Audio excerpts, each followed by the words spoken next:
Palakad-lakad, paa na halos mapudpod, wala na ang kanyang mga magulang, dalawang magkapatid at iisa ang kanilang katayuan. Di ko maisip may mga ganitong kalagayan, naluluha ako dahil sa kalagayan ng buhay niya.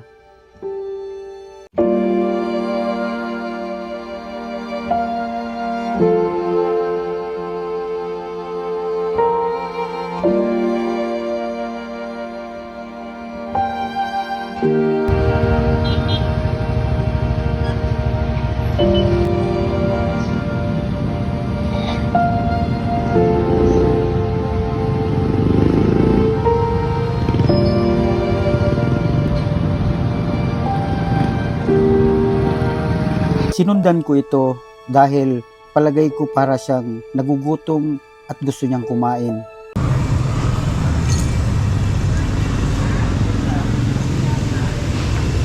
Nakakay soft drinks.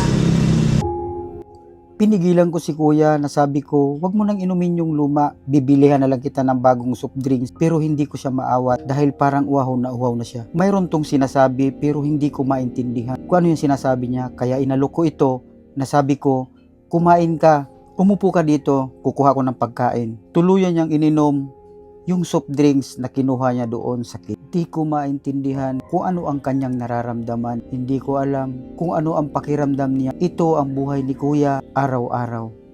Gusto mo magkaon? Ha? Patok. Manok? O sige, lingkod diri. Sige, lingkod diri.